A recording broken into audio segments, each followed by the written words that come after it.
What were we drinking, Landon? The Happy Dads. Spike Coors. They're pretty good. They're kind of just Spike like a Coors are flavored great, water. Yeah, Spike Coors are awesome. I keep agreeing with you. Spike Coors are great. I have witnessed firsthand what spiked light coolers can do to a person, to an adult male. They don't skip on the alcohol. All right.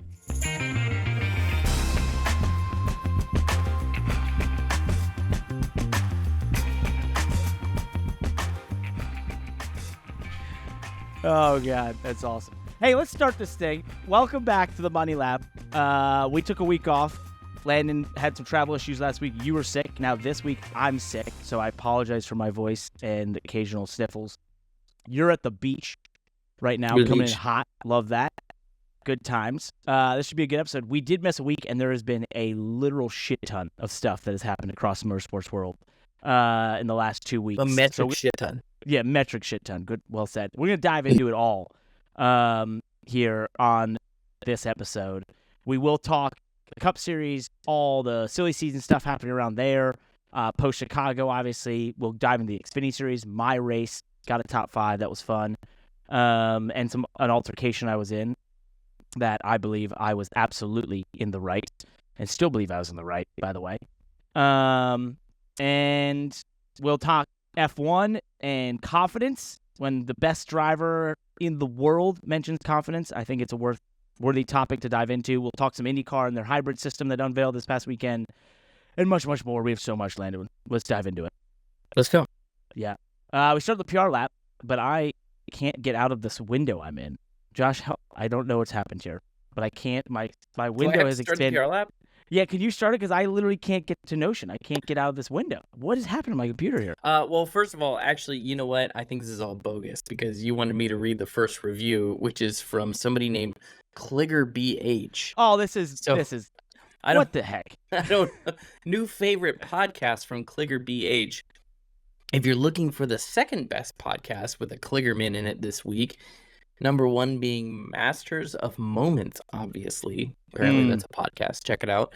This is the best. This is the podcast for you. Or if you want the single best podcast with a Kligerman and a Cassill, that would be me. Stop Drilling. You've Hit Oil. Unbiased opinion. This guy writes like a Kligerman. He does. Unbiased opinion. These guys are great, and the pod is a weekly must. That's my brother Bard Kligerman. He was on a real estate podcast. He does run his own real estate company. He's CEO of Connecticut Realty Trust. And he was invited on. It was his second ever podcast. I didn't get to listen to it, but yeah, go check it out, I guess. Leaving us a review. Appreciate that. I'll dive in the next one. That was well timed. If I had to actually set all that up on purpose, that's incredible. This one's from Cal2448. Love that. Quick Time. Hendrick Best fan. racing podcast out there. In the vast world of racing podcasts, there are a lot of options, and no matter what you're looking for, this is P1 on the chart. Checks every box. Good balance of solid reporting and industry insiders' opinion. Without knowing who they are, Parker and Landon sound like two average Joes talking about the races with obviously way more knowledge and information. Very easy listen. Have been a fan of both for years. Was a fan sponsor for a weekend for Landon back in the Starcom days. My best friend happens to drive the hauler for the number 48 team. Oh, Big Machine Racing, so I'm always cheering hard for Parker. Keep the podcast coming. That's Jackson, my hauler driver. This is one of his buddies. That's cool. Love it. Jackson's a big-time listener. I got a question for you. Yeah. The whole, so this guy saying that he was a fan sponsor back in the Starcom days. Do people still do race teams still do that? Basically sell hot passes? Well, I think it's slightly, the hot pass thing is slightly frowned upon, but I think Joey Gase's team was still doing some fan stuff like that. Like put your name on the car. You remember Jordan Anderson used to do that a lot. Mm-hmm. I don't know. I go in and out on those, right? I didn't like it because I felt like it was panhandling a little bit. Yeah, me too. But you said it, not me. To be honest with you, it was at times I felt like it was a pretty good value. Like pretty good value in the biz. Yeah. For a fan for a couple $100. I mean, I think at Starcom they were charging like maybe $500 a ticket. For $500 to go sit on the pit box. Yeah, I don't mind it. Yeah, that's fine. That's not a bad deal. No, that's not. On Spotify, Andy Rossetti said, "Hey, Parker and Landon, keep up the good work. Hope to see you at the Chicago Street Race." Maybe I did. I don't know. This is obviously from a year ago. And on YouTube, we had Sam's dad say, my head just exploded. Best episode of the podcast I've heard. Landon talking about his approach to racing and Parker's interaction was the most interesting thing I've heard from anybody. The Christopher Bell insight was great too. Just the best podcast going right now. Thanks so Sweet. much. We got a lot of love out Doesn't there. mission you know? accomplished. Yeah, we're just nailing it. How's the beach going? The beach is good. That's good. The beach is I good. love- Yeah, we're I love having the fun. beach. I mean, we're just having a good old time. It's hot. It's sunny out. Kids are all in the beach. If you're looking for something to take to the beach with you, some create some racetracks out of sand. Like I like to make sand racetracks. That's what I was banking wondering, and yeah. everything like that. How would you do that? Well, once you make the racetrack, then you gotta have a race car to play with it. So, you gotta get yourself a diecast. You gotta go to spoilerdiecast.com. Oh, no way. One of the fastest growing companies in the industry. What sets them apart, Parker? Well, What is it? aside from being beach accessible diecasts, they pride themselves on exceptional service. All orders ship either same or next day, ensuring you get your hands on your favorite products in no time. And the best part, they offer free shipping on orders over $20, Parker. And you just got yourself a smooth and affordable shopping experience with SpoilerDiecast.com. They have over 1,100 unique products currently in stock. NASCAR, F1, IndyCar, dirt sprint cars, a little bit of everything. Diecast and apparel options. So, challenging that merchandise industry. We love it. SpoilerDiecast.com, bringing back the true motorsports collectible store that you and I grew up on. Love them. We lost that. Spoiler Diecast. We lost that in the last decade. I know. I'm hoping to see Evan from Spoiler Diecast out there at Indy in a couple weeks. I need him up. But big supporters of the pod. Love them. They're great people. Hey, you know what's something that happened this past week? Saw some mean tweets directed my way. This inspired our production team of Josh, AJ, Kyle, Brett to go out there and find some mean tweets about us. They found so many that we're going to make this into a separate video you can find on our YouTube channel of us reading all these. But we thought we would maybe just give you a teaser with like one or two here. Is this Josh, like a Reddit roast me? Yeah, well, Josh hasn't shown these to us. You and I have not seen them. He's going to show them to us each here, and we'll read our own mean tweet and have a bit of a reaction. Because this is what we like to do to ourselves. Apparently, at the Buddy Lap is so we make fun of ourselves. We picked the week that I'm wearing a Piggly Wiggly tank top on video to do mean tweets. Is that? Well, we're not doing the whole video. We're just gonna do one or two here. I asked him how many they found. He had to stop counting at 20. I said, okay, that's too many. So we have. What are we at, Josh? Where are you putting these? I can't read this. I can't read. How is this a tweet for ants? Let me make it so you don't have to get your readers on, Parker. Oh, okay. This one, back from 2016, Michael Wilkins said, at Matt Science, at Mike Massaro on BC, at Facebook, NASCAR America needs to replace Parker Kligerman. He is a terrible race analyst. Well, geez, Michael. Yeah. That was 10 years ago. He probably was terrible back then. Going after my job, I was 25 probably at that time. Literally 25. How many people you find that are race analysts at 25? Bro. My favorite one from that era is there was one time, maybe we're going to see it, there was a guy that was like, had this little man get in the big chair. I was like, what? Oh, my All right, God. give us another one. Oh, this one's for Landon. I try to be a wise guy. I picked Landon Cassill today. Stupid bastard couldn't finish the first lap. I'm never going to Burger King ever again. Delmar Dennis. You know what, Delmar? I don't blame you. That was June 10th, 2012. I think I know exactly which race that was. I think it was in Pocono. And, yeah, shame on you. Jeez. Thanks, I'm never Delmar. going to Burger King either. I definitely didn't have it after that one. Qualified 12th at Pocono and wrecked on lap 1. God, Oh, you told that story. I told that story 2 weeks ago. Yeah. Yeah. That sucks. Josh, do we have any more? Or are we going to stick with those two? Let's do this next week. We'll have a lot more on the I'm full a little episode. too sensitive for this. Uh-oh. Okay. We're moving on.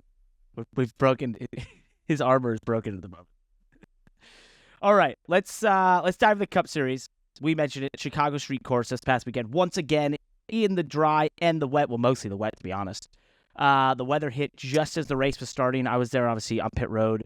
Actually, it wasn't even pit reporting. I was supposed to show off a lot of the cool things around the event. We didn't get to do too much of that because of rain and red flags and that sort of thing. But, SVG rose up in once again. Kyle Larson was really fast through the weekend. But it was Alex Bowman who, in the end, staying out on wet tires longer than they probably were going to be the fast. They were not the fastest tire by the last lap. Tyler Reddick run him down. Darkness coming upon the racetrack. NASCAR had, for the first time, used this set time they were going to end the race, essentially. So they said at 8:20 Central Time, the leader, once the leader crosses the line after 8:20, that's the white flag. That's the 2 to go, then the white flag and the checker. So it was a smart thing to do. Everyone could plan for it. We all saw it happening. And the Bowman was able to hold off. Well, Reddick was flying. He was going to be many seconds faster, probably get to Bowman by the last section. But he hit the wall. This gave Bowman enough space that he was able to come home and get the win, breaking 80-race winless streak. What'd you observe there? I thought that, once again, was a incredible show, just like last year. The setting, the idea that it goes in the darkness. I know everyone was upset about not running the full race and that it should start early and all this stuff. I just personally, watching the video and being on pit road, like being there, and as it gets so dark, the street lamps are illuminating things. The ambience is incredible. And the end when the winner crosses the line and the flashballs are going off is insane. So that was my observation. What was yours? Well, I know the city, we probably have cashed in all of our tokens with the city, even though they are on record, supportive of the event. But at this point, how hard would it be to just bring in lights, temporary lights for this race? But it probably should be a 1 o'clock start, not a 3 o'clock start, but I don't know. Well, I'm not going to open up that debate. The network that's been well exhausted. Just a really cool, neat event. I mean, pretty cool track too for our cars, because it's got some speed to it. It's not just a stop and go street course that is also a neat format, but stock cars like to let it hang out, right? So, having some kind of high-speed corners with some bend to them, leading into some, tough braking zones. I think that's really good for a good layout for our cars and for the circuit. I think that Reddick. Do you think Reddick would have made it to Bowman there? I think he would have got there. I think he would have got there. I think his biggest issue, and I heard Denny say this in his podcast. Everyone's got a podcast. Where he would have had his best opportunity to pass him would have been down into turn 11, which is where he would have caught him through 7 for sure. And, from 7, 8, 9, you can't get side by side. There's no passing. But into 11, I use this a lot. I did a lot of passes there where you basically just squirt the throttle, overcook the corner a little bit into 11, but once you have the leverage and the real estate, the person on the outside can't do anything. And he would have been in that position. The only problem is that's where the most standing water was. We saw this a year ago. We saw it once again. That area dries the least fast. So, or the slowest is the best way to put that. So that offline there would have been really wet. So he would have hit that with slick tires. Now, I say that he also, once again, would have commanded the corner. They could have, he would have had the ability to race him down into 12, which I think would have been a little drier and had the opportunity. But definitely, he was 2 seconds or 2.5 seconds a lap faster, and he was just about that back. Did you want to talk about SVG a little bit? Well, I do. I thought we could talk. Well, I guess we could talk about it here and not end the Xfinity side. I think there was a lot of talk, and I was asked a lot of questions about what makes him so fast, and you and I have talked about it on here, and I haven't really had a good answer because I haven't seen it firsthand. I couldn't figure it out. I've looked at data, and I just couldn't conceptualize what he was sort of doing differently. But at the street course, I saw it, and I finally get it, and I know what it is, and it is really, really impressive in how it's obvious his experience led him to do this, and it's the right foot braking that is it is almost forcing him to do what I'm about to talk about, where everyone thinks that it's the right foot braking and the clutch that makes the big difference. I don't think that's what's making the difference. I think it's what it forces him to do in terms of placing his min speed that then allows him to get his foot back from the brake to the throttle. And what I mean by that is essentially where SVG is making up so much time, and I saw this and the light bulb went off following him for like 3 or 4 laps, was that he is actually placing his min speed far earlier in the corner than anyone else. And Larson and I, when you overlay our fastest laps at the end of the race, he and I both follow the same idea of like speeding to the min speed point being the apex of the corner. SVG's min speed point, if you could look at those walls, those 90-degree corners and the walls there on the inside, there's like 3 slabs for every corner. You got a slab right at the entrance of the corner, a slab in the middle, and a slab on the exit. He's aiming for that first slab. That's his min speed point. And the reason being is that he has to give himself time to get his foot from the brake, his right foot, over to the throttle. Now, that might be a split second, but that split second is something that he designs into the way he tackles the corner, and it allows him to get such a launch off the corner. And he's basically just reshaping the corner is what some people say. And I think what we're doing, all left foot braking and putting the throttle back, is we're almost rushing the car, and we're rushing the throttle, and we're not allowing the corner to be reshaped to allow the best exit off, and sort of throwing away the entries. And if you look, he's not always the latest braker. He obviously, with the crossover moves, often is braking earlier because he's allowing you, because his point of where he's slowing the car to is so much earlier. It's 10 or 50, it's 10 feet earlier than any of us. And so this light bulb went off, and I tried it for like 2 laps, and I was like, oh shit, I'm going to need more time to work on this. Because what it puts you into box is when you turn in, you turn to the wall. And like you're aimed at it in a way that's very awkward. And times you do that in qualifying or whatever, and you get away with it because the front slips out. He's doing it every corner, every lap. And he just has that time where he knows the front's going to slip. He's off the brake. He's getting back the throttle, and it gives him this amazing exit on the exit of the corner. So that really stuck out to me. He does that in the Cup car for sure, 100%. And that is why at street courses, this street course, and I think in general, that is something you do at street courses, is sort of reshaping that corner. So I got to do more digging. There's more to be done. I was working with some engineers this past week that we were going to dive into it more next week on some sim stuff. But it's, I think I've figured it out, and I'm not afraid to put it out there because I'm sure everyone's seen it. And it's really fascinating because it is an entirely different way of tackling going around that racetrack. Now, and that's not to say it's the only way, because Kyle Larson was, I think, just as fast as him through the weekend in both cars. It's a different way to do it, and it gives him, I think, at that particular place, 90-degree corners, 90-degree angled corners, it gives you a big advantage. That's what I discovered. And he's just deadly accurate. I mean, I've said this before. I've said this about AJ Allmendinger, and I feel like him even more so than AJ. Like, he's just got this absolute deadly accuracy. Yeah. That if you watch some of his onboards when he's following someone, stalking the leader, it's like he's just hitting his mark so much more consistent than anybody else he's around. It's kind of amazing. What about his racecraft? I mean, I know that I had a tweet about it. You and I have texted a little bit.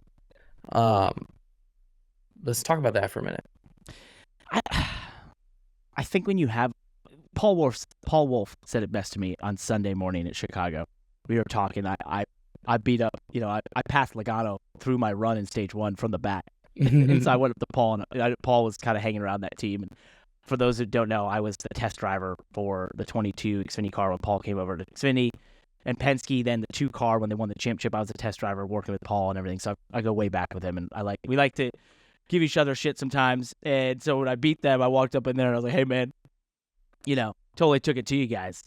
And then we started talking about cup racing, and he had a funny comment. He's like, you can talk about strategy all day long and like making the right choices, but he's like, when you have a speed advantage, like the 5 car does each week in the Cup Series or the 11, he's like, strategy doesn't really matter. He's like, yeah, it matters, but like you can make up for some pretty bad choices pretty quickly. And I think for SVG, if he is the fastest car, then racecraft to me is kind of a moot point because it gets easier. It's easier. He's just fast. And the way he profiles his corners, what I'm talking about, he's just getting runs out of the corners in places you're not expecting it. He's getting, you're not equipped and you're not armed to hold him off. And like Larson said, when they were battling the Xfinity race, he was playing with him. And I think it really was. So that's a fair point, but I'm going to disagree a little bit. I think you're not giving him enough credit from what I saw. But also I was watching the race, you were in it.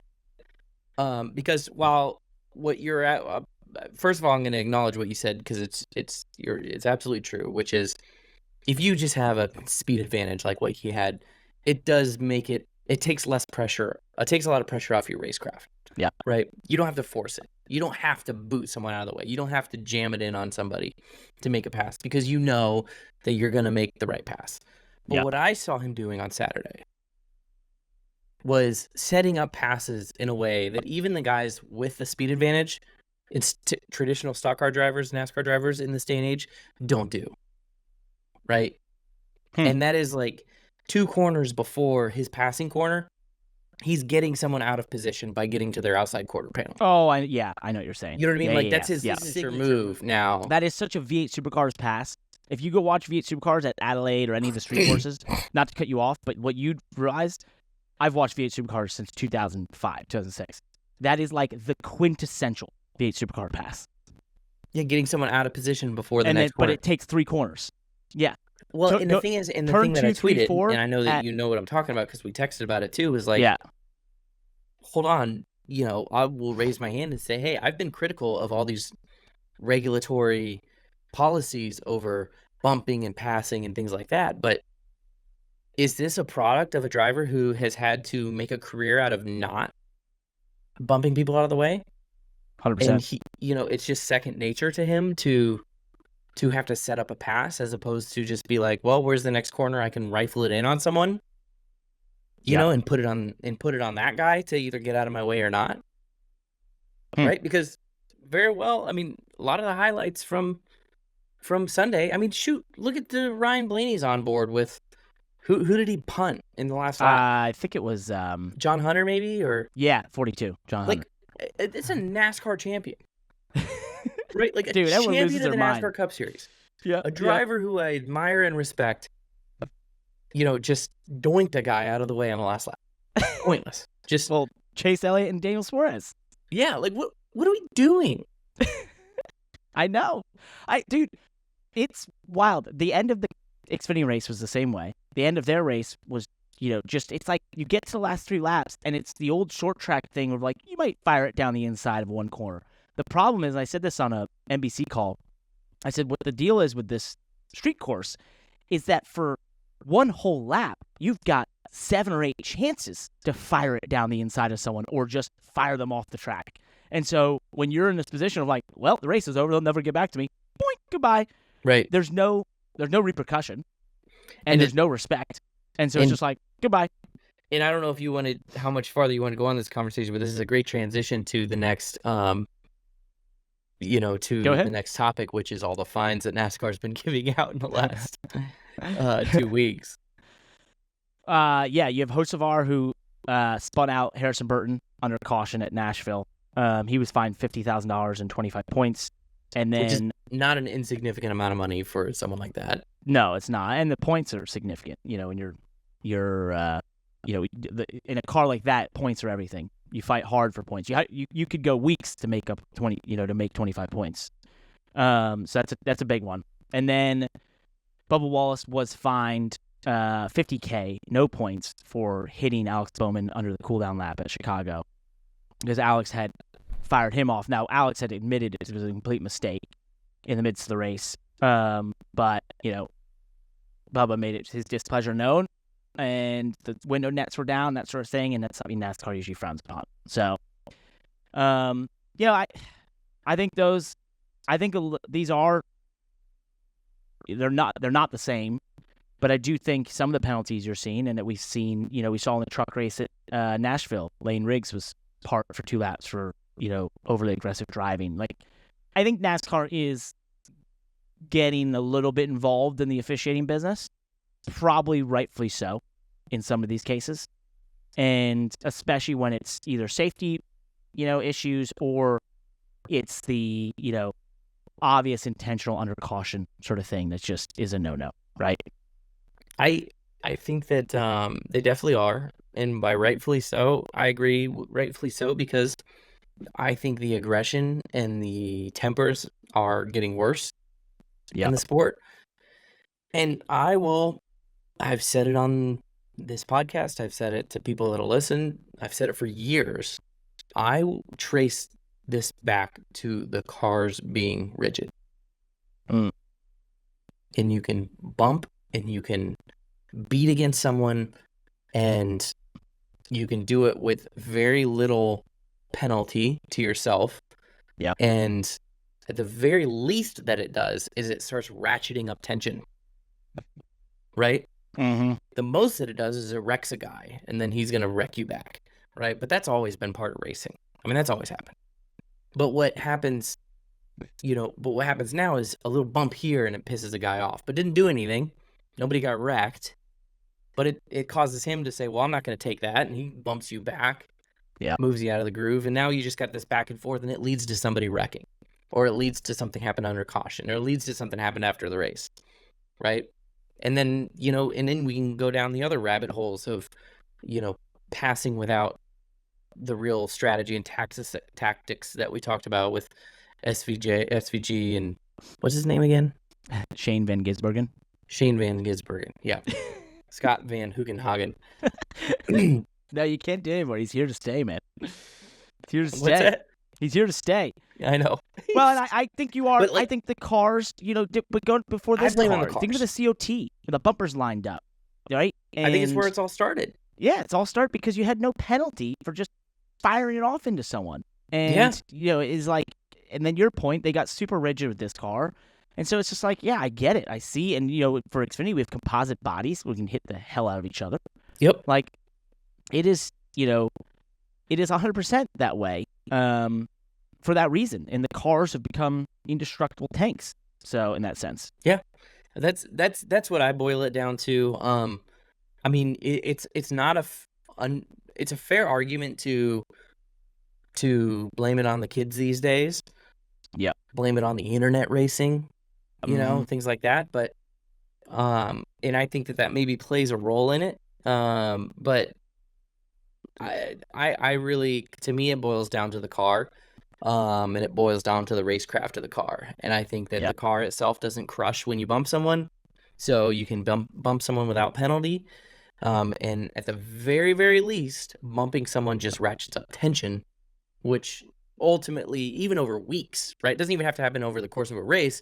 Over the course of weeks, it turns into just drama and the things that lead to penalties. Yep. So do you guys think that NASCAR getting into the officiating game, does it hurt NASCAR's product entertainment-wise? No, because they have a pretty open policy under green. I don't know. I mean, I don't think it's affecting their product right now. I think it's actually a little bit of a pointless thing at the moment because NASCAR doesn't really. And this isn't a fault on NASCAR at all because I think they're kind of in an impossible situation. But I think that NASCAR is kind of officiating these things with no real, no true vision in mind. Like they're officiating it in a reactive way, not proactively, where you could, these things are happening in front of them. NASCAR is still NASCAR. It's still boys have at it, race aggressive, Rubbins racing, that whole thing. NASCAR has pretty clear policies about, what their expectations are after the race and under caution on pit road. So you could, easily point to these infractions and say, well, Landon, I mean, they're obviously, making an infraction by retaliating under caution or on pit road or after the race. And that's not my point. My point is, we're just this Rubbins racing mentality. And then when there's reactions, it's like, oh, but you can't do that. Right. So, I don't know. I mean, I think that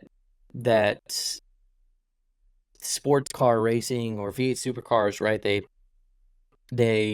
They fix it in their minds at the root cause, which is the point of the initial contact, right? And say, well, you cannot bump someone and overtake. If you do, it's a penalty, right? On the spot, it's a penalty. Mm-hmm. Yep. And that in itself maybe cleans up some after race antics, but I don't know. I guess I don't know how many after race antics they have in V8 supercars. I'm sure they have plenty as well. Well, that's just a step too far, in my opinion. If you have fenders, you got to be able to use them. What's that? I see. I would say that's too far. If you have fenders, you got to be able to use them because that's the antithesis of Rubbins racing and all that stuff. Yeah, I'm not making. I mean, I'm borderline could make an argument for it because of what I see with SVG, right? Yeah, and like that racecraft. If I could see all that racecraft out of every driver, I would love that. And I genuinely think that it could possibly be a product of the regulations that he's had to race around for decades. Yeah. Now, I think that racecraft is also possible without those regulations, but you also can't have a tank of a car like what we have. Yeah. You know, you have to, it's like, it's game theory, right? You have to like create the environment for it to happen, for the good racing, the racecraft to happen. If you have a tank of a car, then you have to somehow legislate people from hitting each other. Or if you don't want to legislate people from hitting each other, then make the car a little bit more destructible so that they don't want to hit each other. Well, I think on the officiating side, NASCAR has been in the same conundrum for a very long time, which is, promoting the idea of full contact racing, hard, great contact racing, crashes, that sort of thing, and then penalizing for those things happening, right? And that has been a conundrum that has gone on for as long as I can remember, as long as we've been a part of this. I think the thing I have seen, you say that there's no clear vision, and I guess I'd like to unpack that for a second, or as they say in some of these podcasts lately, double click, which I can't stand. Please don't say it anymore. I'd like to go down that path because I actually do think there is a vision, and I think they have been able to really harness this idea of if your action is something that they deem to be be an unsafe thing, right? Which is under caution, the cool down lap when the nets are gone, on pit road where people are walking. Those are massive no-nos. Under caution near safety workers, so on and so forth. To me, that is that has been a clear-cut line that we all know. And if you pass that line, something's coming, right? That, I think, is, if you want to debate vision, I at least would say like that has been a clear-cut vision and sort of thought process, at least from my view, in the last couple of years, that you just don't do those things. And if you do, you just know there's something coming your way. Think Kyle Weatherman at Portland this year got fined. But he was on pit road. People are walking on pit road post-race. They're allowed to. So that put other people in could have put other people in danger. That's a problem.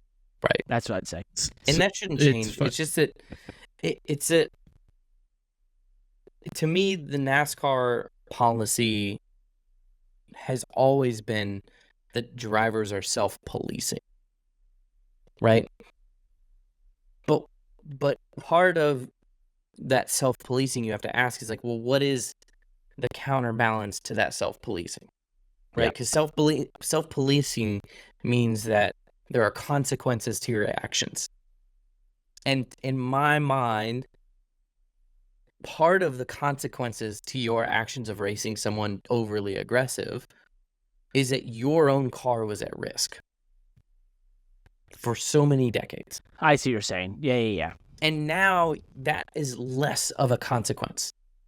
So the self-policing part that has the thing in the self-policing policy that has had to fill a gap is now just retaliation, right?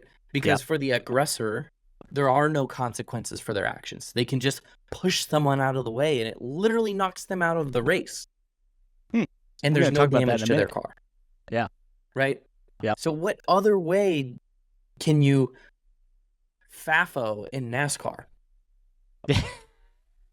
Is just purely with like frustration built up and payback. FAFO, that's our new thing. Right.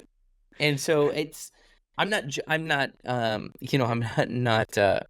endorsing that kind of at all. I just think that that's like what it's built up to, what it's led to is like when someone can just doink you out of the way to no consequence of their own, and they're gone. They passed you, they're gone. Your only next chance to get that guy is under caution, right? Yeah. Or when the race is over. And these drivers, we all know, they're emotional, they're head cases, can't handle it. They don't think. Nope. They're not thinking of it. They just go up and rip right into you. Well, I think we could debate this all day. We're going to dive into that a little bit here with my incident at the end of the race at Chicago when we get in the Xfinity section. Before we get there, let's just talk some of the silly season stuff that's occurred in the Cup Series just in the last couple days. Josh Berry was announced to be joining Wood Brothers Racing, so he'll be going to the famous 21 car. Rodney Childers will not be joining him. We'll say that in a second because Gragson was announced today on Wednesday, July 10th, that he's going to Front Row Motorsports. Said multi-year deal. I think we all know that's got to be a 1+1. And Rodney Childers has, as we said, did not join Josh Berry at Wood Brothers Racing because he is going to be joining Spire in the 7 car with Corey LaJoie. Huge opportunity for our buddy Corey. I texted him, wow, congrats. Never even responded to me. Guy's got a podcast. I once went on it. Helped him out, I think. I don't know. Everyone's got a podcast, but no response. Pretty sad about that. I thought that, now we have 3 of the Stewart-Haas racing drivers have found a home. Chase Briscoe at the 19 car, Joe Gibbs Racing, Josh Berry at Wood Brothers, Gregson at Front Row. That leaves Ryan Preece, the only one of the 4 that has not announced his plans for next year.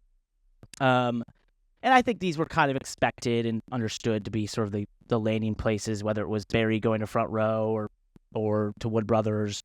It just kind of made sense. But the one that's interesting to me is Rodney Childers. I mean, that is, I think I saw a stat. He's the winningest crew chief right now, active crew chief. Mm-hmm. Just an all-star guy, operator, going to Spire. They continue to invest in a massive manner. And what a boon for Corey LaJoie. I mean, Ryan Sparks and him have had a great run together and a great relationship. But Sparks, for those that don't know, has moved into more of like a competition director role. Has taken that on as he's helped build that organization, and so really needed that focus on the 7 car. And what better person than Rodney Childers? I mean, it's a huge opportunity for him. I have an I told you so moment for this. What is that? And our awesome producers can go back and through our hours and hours and hours of footage and find where I've said something or I've called this out. But to me, this is just something that I've called out for multiple years since the next gen car came out, which is that teams, the next gen car, leveling the playing field on hardware and equipment will allow the challenger teams like Spire, like Rick Ware, like Front Row, like JTG to capture talent that they never would have captured in the previous model. Because now you can sell a guy like Rodney Childers on culture, on relationship, on, that Spire is maybe a more fun place to work than Hendrick or Joe Gibbs. Yeah. Right? Or Penske. Right? Wonderful places, championship organizations, top-notch cultures.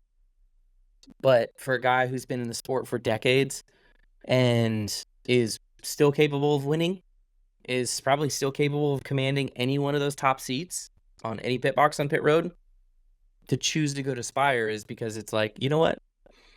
These guys have the same equipment as anybody else down pit road, right? They're getting the engines. Mm-hmm. They've got the technology. And maybe, and the money's probably close. Yeah. Right? So at that point, it's like, well, what am I really missing?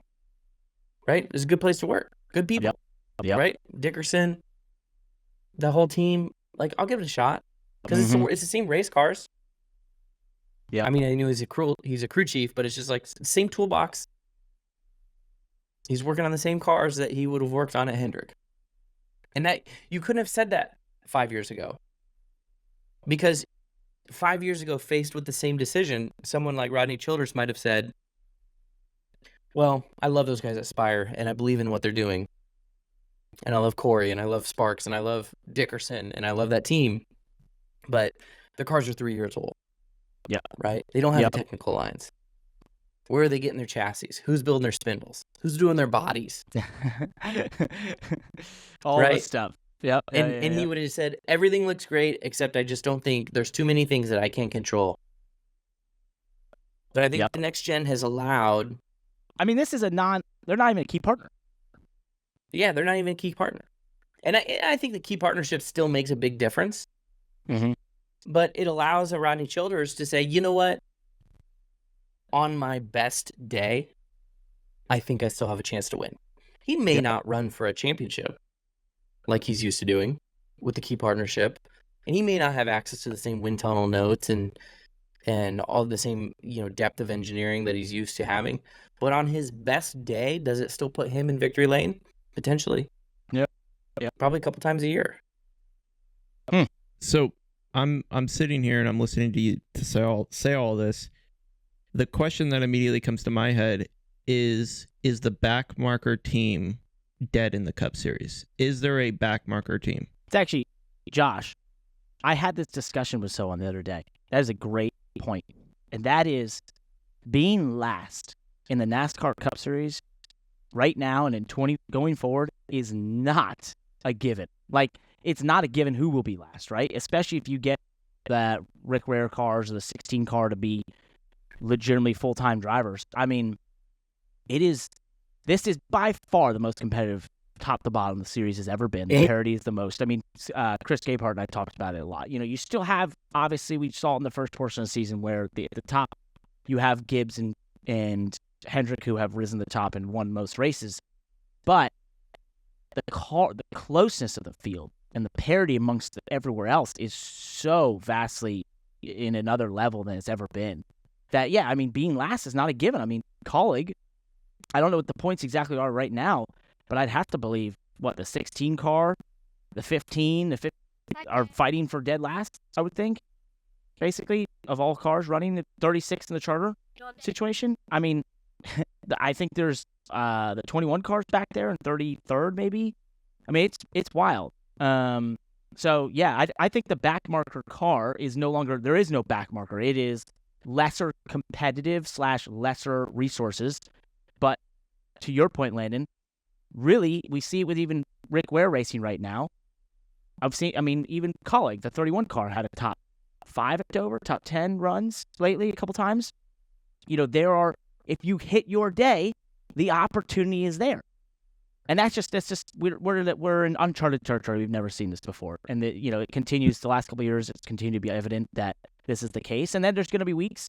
I was talking to John Hunter Nemechek about this, and I was like, but there's going to be weeks when you drive for one of those challenger teams, I like that term, that you're going to run 34th. You're going to be the 34th fastest car on the track. Mm-hmm. And it's just going to happen. And you're going to look great. You're going to have sponsors, all the resources in the world, and you're just not going to be fast enough on that day. And how do you just eat that, right? That's the tough thing right now. So it's a fascinating time. It's truly, truly a fascinating time from the competition side there. The last 4 positions of full-time in the Owners' Championship is the 3 of Richard Childress, the 21 of Wood Brothers Racing, the 71 of Spire, and the 15 of Rick Ware Racing. I forgot 71. Those are the last 3. And the 71 has finished second. The 3, I don't know what their highlight is this year. The 21, what does he have? 1 or 2 top 10s? Maybe? 21 right now has 2 top 10s. 2 top 10s. I believe. What does the 3 have? Or 1 top 10, sorry. The 3 I do not believe has. The 3 has 2 top 10s. The 21 has 1 top 10. The 71 has 1 top 10. And the only one there is last place, 15, who has 0 top 10s. But they only have 1 DNF. And I bet if you look at that same stat 5 years ago, those back-end cars, you wouldn't see a top 10 until you got to 22nd in points. 23rd. Not all the way back in the 30s. Well, it's a cool time. It's not a great time for Hooters. They're out from Hendrick. We saw that last week. Financial troubles. That's unfortunate. Love seeing those cars. The EV car demo ran around this past weekend with ABB on there and this, sort of EV prototype. Can make up the 1,300 horsepower. All-wheel drive. Got to run around in Chicago. Kind of cool. I did wonder about that.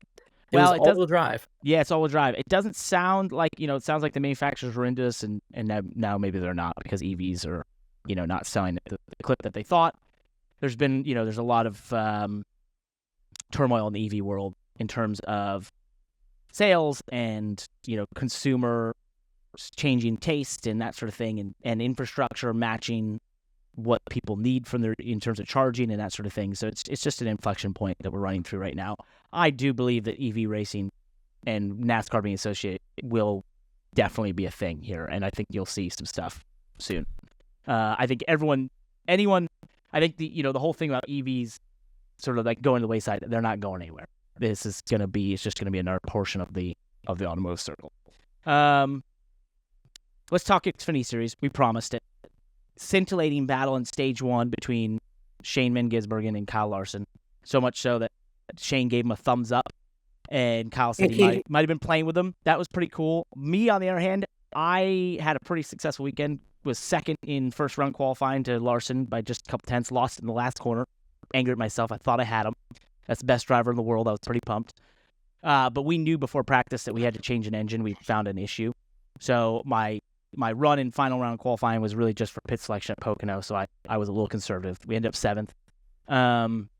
Started dead last and got to 10th in turn 11 of the final lap of the stage to get a stage point from starting 31st or 32nd, which was pretty damn awesome. I literally can't tell you where I know where I passed everyone, but it was just like go mode. And I went through the field with Sheldon Creed, who made a lot of holes. He hit a lot of things and people on the way through, but it was very helpful to my moving forward, which was nice. But we got a stage point, which is cool. We got stage points in stage 2.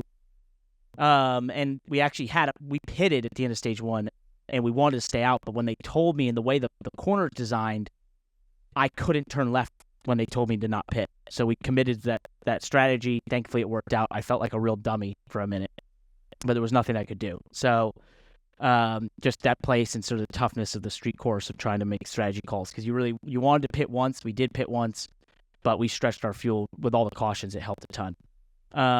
But the thing I wanted to dive into, and I want your opinion on this, Landon, because this certain driver has been texting me, and you're good at breaking these things down. I had the video. I don't know if I sent you the video or the top level where you could break it down. But 2 to go. We're coming off turn 11. We caught the 2 car. The 18 is in front of me of Sheldon Creed.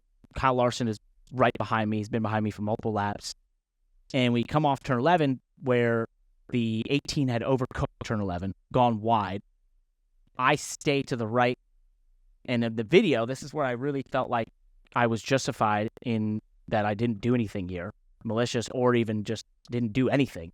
I'm aligned with a white line that's basically middle of the track. The 18 comes across my nose and spins himself out across my nose. Unfortunate. Really had no intention of being, I was inside of him, but I wasn't trying to get to his, any contact whatsoever. The video is pretty obvious that I don't move off the white line, and then when he does touch me, I go right, but I can only go so far right before it's like, hey, what are we doing here? So I, obviously stayed in it.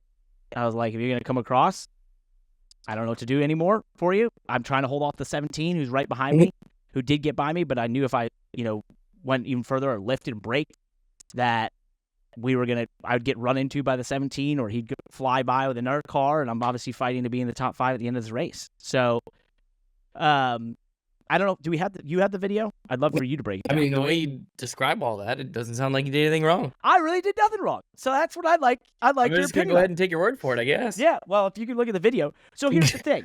So I have been texted, and the other driver does not see it that way, which really upsets me, because I even felt before I'd seen the replay, I was like, I didn't move. Like, I was driving a line of where I'm inside of someone and that person chooses to go right. If you contact my car, I haven't moved, and then blame me for you spinning out, I don't understand that. So help me figure this out. I think you care too much about other people's feelings. Okay. Who was in the right? I mean, it doesn't really matter. You're just saying it doesn't matter. It doesn't matter. It just doesn't matter. It's racing, baby. Okay. I'm just saying. It just doesn't matter. I mean, I break it down. I can look at it here since we've got it, but I'm trying to see what I can see. Which one are you? I'm the white car with orange. He's the black car. Goes wide. I'm inside. He comes right. Yeah, I think that it just doesn't matter. It just doesn't matter, because he's responsible for his own car. If he didn't want to get spun out, then he should have done something different. Thank you. Moving on. All right. But the thing is, like, if you don't want to be in these confrontations and you don't want to be potential victim of a payback, then I don't know. Maybe you need to do something different. That is true. That's a good point.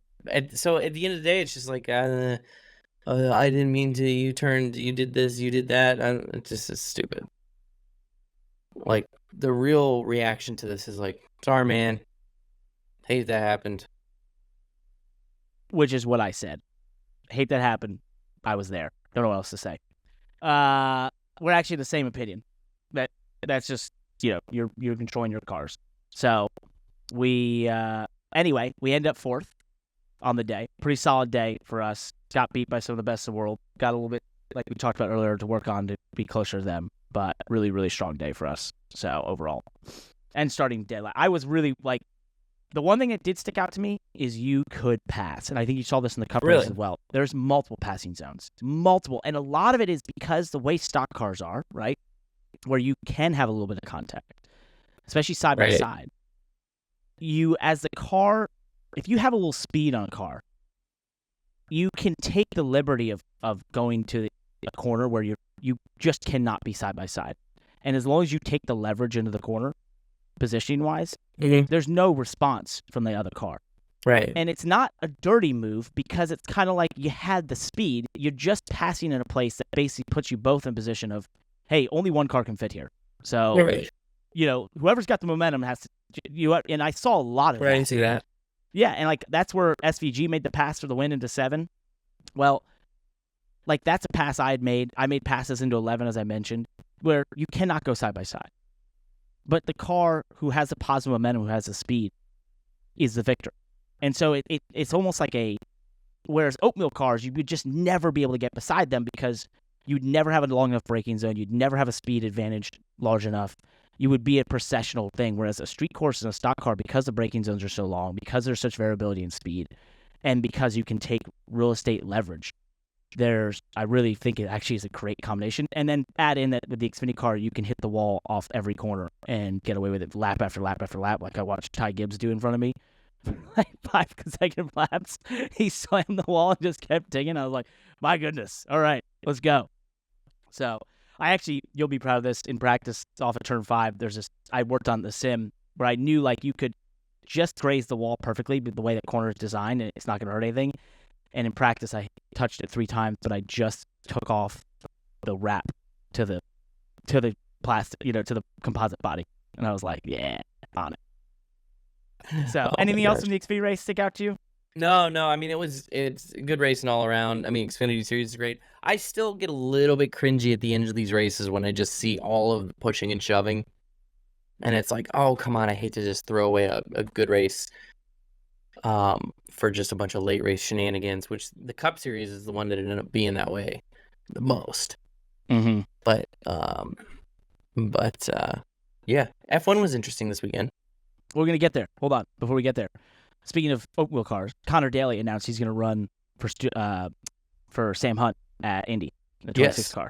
Which is a little bit outside his... Yeah, he's never been on oval with these cars. So he just texted me, said, how will my IndyCar experience help him? I did do a little bit of sim the other day. It is damn near flat out with the way they have, at least alone. It's close. And the line I was running was pretty IndyCar-esque. So we'll see if that transfers. I have no idea. But it will a little bit in terms of just trying to gain momentum, backing up that entry a little bit to make sure you got enough air on the nose to make the turn. Mm-hmm. He can be way more aggressive with the apron and the curb. In these. Kidding. You can Baja in an Xfinity car compared to IndyCar. Haley Deegan, we saw Joe Logano on that 15 car, as I mentioned, replacing Haley Deegan. She's now announced that her and AM Racing have parted ways, so hopefully she is able to find a landing spot. Sounds like they're going to go to a rotation of drivers. Josh Berry coming in Pocono. Maybe some other Ford drivers will hop in that car going forward. Let's talk oatmeal. We mentioned it. F1, epic Silverstone British Grand Prix. Lewis Hamilton. Lewis, get in there. How many is it? Is it 9 rain for him? 9 wins, most ever at a single Grand Prix. I thought this was so cool. The second I saw him take the lead, the early part of the race, I was like, oh, he's going to win this. And the crowd there is ginormous, and this is going to be insane. Him to break his winless streak. I think they said over 900 and some odd days, he had not won. But really just a typical Lewis drive with changing conditions and just buckling down and finding a way to Lewis create is back, speed. Baby. He's back. And what I thought was so interesting though is, but all his post-race comments and the interviews afterwards and everything, this guy is a 7-time world champion by all intents and purposes. But one of the top 3 race drivers in the history of the world, and all he talked about was how his confidence wasn't there. He didn't know if he'd ever win again. Didn't know, how it was going to happen or if he still had it at all. I mean, we talk about confidence all the time. I talk about it all the time because I've gone through it just personally in my own racing and ebbs and flows of when we all do. And it's just the secret sauce, but it's incredible for him to talk about that at the level he's at and all the success he's had, how quickly it can erode. What do you think it's worth? Confidence? I think it's worth. Okay, I've started. Okay, let me think about that for a second. I think it's 2 to 3 tenths on any given lap that is a qualifying lap. I think 100%. You can find 2 to 3 tenths when you're super confident and you just are allowing things to click and flow. I think over the course of a race weekend, it can be the difference of like tranches of positioning. And what I mean by that is from the first lap you're on track to the changes you make in the car to the sorry about that, technical difficulties. I'm back. So what is confidence worth? I said probably 2 to 3 tenths on any given qualifying lap. I think that's pretty much universal across all forms of racing, and the reason being is that it's just the ability to find those little bits across a whole lap, especially that's more road course, might be smaller time amounts on ovals, but it's probably the percentages, right? Over the course of a weekend, I think it's tranches of positions. Over the course of a season, I think it's the difference between very successful seasons that continue on. And I think that there are ebbs and flows of confidence, but someone that can harness and hold that confidence for a very long time. That's when you build up real, incredible seasons that connect together. Am I wrong in any respect? No, I think that's it. It makes you believe that, just confidence is everything then. I think 2 to 3 it is. tenths. I mean, it's everything. I think it's more valuable than 3 engineers. I just don't see how it isn't. To me, it is. I've always said there's 2 currencies that race car drivers live on. There's actual money, obviously, because that's what you need to go race, and then there's confidence. That's the other currency, and those are the 2 things. And we can talk all day about driving style, all this stuff, and whatever, but confidence is the biggest factor between what you do and don't do well. So. Good for Lewis. I thought that was so cool. Anything else from the GP you want to dive into? Nothing specific. I mean, McLaren's strategy kind of sucked. Couple other off-track stuff. Rolex moving on. Did you watch the F1 movie trailer? Yeah, it wasn't much of a trailer. Looked horrible. It looked awful. I was like, horrible. You made Brad Pitt and race cars seem not cool. That is, oh my gosh. I hope they do better than whatever was in that trailer. I could tell right off the bat, I'm like, oh, they had no consultants. No. And what stood out to me was the lingo that they used. Yeah. The car's not fast. Can't beat them on the straights. How are we going to do it? We got to do it in the turns. Oh, but that's dangerous. No, how am I supposed to make it safe? We're not worried about safety. We're not worried about safe. And I was like, oh, God, this is going to be Driven 2.0. It's going to be Driven 2.0. I know it. How do they not have legitimate team consultants to help them with lingo on the writing? I mean, Lewis is involved. They had people. It's just if they really could listen to them or not, right? Yeah. I saw this, I saw this game filmed at the Rolex 24 where they did a lot, they did 2 weeks there because that's part of the story. And, I told the story on this podcast a couple months ago, standing next to Brad Pitt and watching and look to my right. And the only guy standing in the pit wall staring at me as I'm standing on pit road is Brad Pitt. I was like, this is surreal. But I saw how they were doing it in the stuff. And I saw a lot of the filming and the sets they had. And I was like, oh, this is so cool. They're legitimately filming this in a way that is awesome. But I don't know. That trailer did not give me confidence. But no, you're muted right now, Landon. a more interesting topic here that's Okay. legit, and I don't know if we have enough knowledge to go deep on this, but so Andretti Global has kind of snatched up the finance IT director from Mercedes. I didn't even know about this. This is interesting. I don't know if this is a rumor or actual news, but that's this everything will become clear to us here in the next year or however long when Andretti Global officially makes their spot on the grid in F1. Mm-hmm. I had a interesting conversation at a Charlotte soccer game about this, where I was asked, do I believe they deserve a team? And I said, do they deserve a team? I mean, I'm going to put this two ways. Have they shown everything that you'd want to see out of a potential F1 entrant? Yes. Are they investing? Yes. From that basis alone, do they deserve a team and have a manufacturer? Yes. I also see the other side of this coin, which is all the teams that have said, where were you 4 years ago, 5 years ago, right?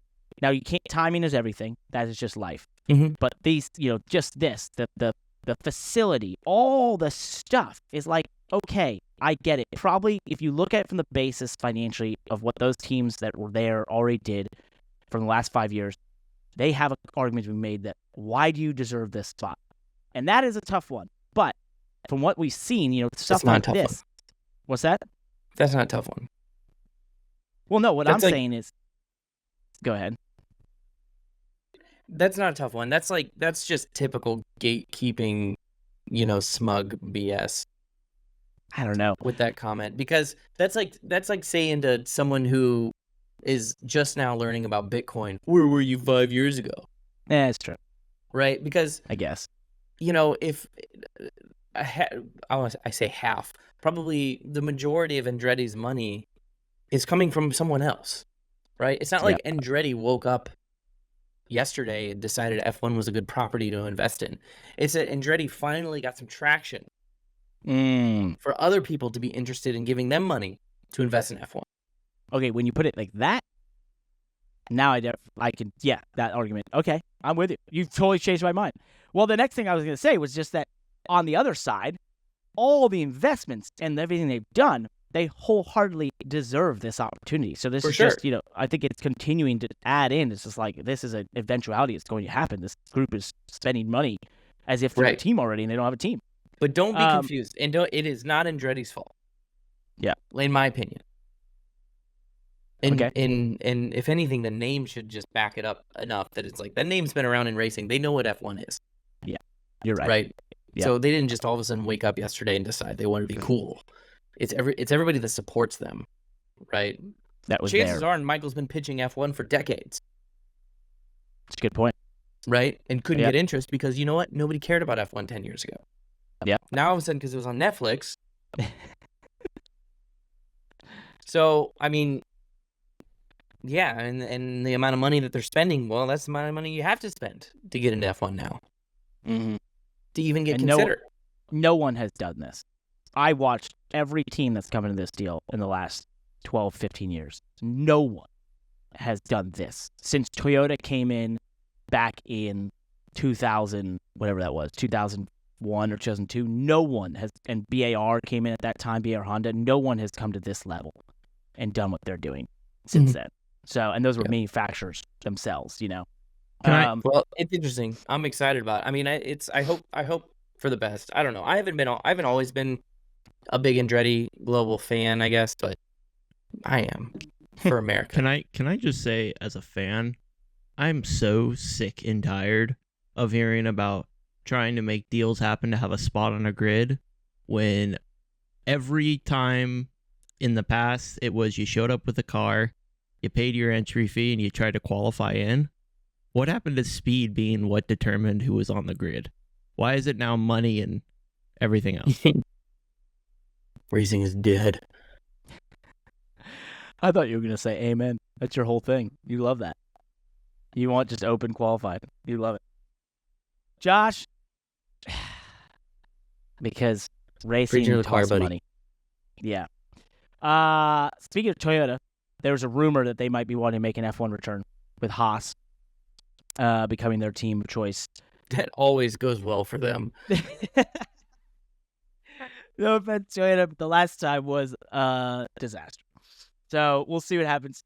Love them, though, and they do obviously are a huge supporter of NASCAR. They've been a huge supporter of open wheel racing in America at times. They've invested, they're a great manufacturer to have in your race series. So that is without a doubt. They elevate your race series. They do a lot of great things. So if they do decide to join, what a win for F1. Let's talk about IndyCar, their first race of the hybrid era. That of course had some growing pains, but pretty interesting in terms of, I don't know if it stuck out to me what was different. I was watching as I was running around Chicago, so I can't say I was in-depthly watching, but I think the interesting thing to me is how manually operated it is. I don't know if you know much about this, but the driver can control when it regens, they can control when it deploys. It's definitely, being utilized as an entertainment addition, and I think that's a cool thing. So I'm sure, right now, there's going to be places it didn't make much of an effect, but there's going to be places that it really sticks out as they refine it and figure it out. So I think it's cool. I'm all for that, and they're now 800 horsepower combined between the internal combustion engine and the hybrid. Yeah, those things are fast. Love that. Horsepower is trending up in motorsports right now. It is. Isn't that beauty? Well, that's because you got electric cars that make a gajillion horsepower. Like the Cybertruck can out drag race sports cars. It's just horsepower doesn't mean anything anymore. It should just have a gajillion. Everyone should just have a gajillion. Landon's having a lot of fun in our chat. I'm not gonna say it. Hey, our boy Rossi, Alexander Rossi, out at McLaren. They continue to make more driver changes. He not coming back there. Don't know where he's going, but they basically wanted to give him a short-term deal to prove his worth, and he said no thanks. So interesting. Understand? Yeah. So that's a tough one. I mean, that's a pretty valuable driver. Indy 500 champion, obviously. Was right in position to win the Indy 500 again this year. Did he just didn't want to fight for it? Sorry, you guys aren't worth it? Or he's got a better offer? I don't know. Interesting time. You do have a new IndyCar team coming in that Logan Sargent has been rumored to be a part of, Prima Racing. Mm-hmm. What a good signing for them if they can get an Indy 500 champion. I'm Team Rossi on this. I'm Team Driver on this. I like McLaren. I'm a fan of... I'm kind of a fan of Zach Brown. I think they've done a good job in F1. Mm-hmm. But there's something about that IndyCar program that is a little bit all over the place. Yeah. They have gone through so many drivers, so much drama. Yeah. I don't know. It's just since I think it's been since before McLaren. Right, when it was SPM, right? Sam Schmidt, Peterson. Sam Schmidt. I don't know if it's Sam Schmidt that's the drama. Does he still run the operation? I don't think so. I think still has some sort of tangential involvement, but no, I don't think he runs it. So, but I don't know. It just seems like that team has just been all over the place. But what's also weird about it is they make a lot of changes, but they make good changes. It yields results. So maybe I'm the idiot. I don't know. I mean, they seem to win. They do win races. When they put Pato in the car, right? It was kind of felt like the most. I don't want to say the most, but it just seemed a little bit unfair and out of this. To ask you. I know he was having a rough rookie season, but to just throw him out and put another rookie in. I don't know. It just seemed come on, typical race team. But it was well, shit, a pretty good move. Pato's he's not too bad. See where your loyalty lies. Yeah, I was just well, shit. Well, we'll see. There's a good chance I just don't know what I'm talking about. There is that too. I don't know. There's a very good chance of that. But it just seems like they make a lot of decisions And Christian Lundgaard will be replacing Alexander Rossi in that car for next year.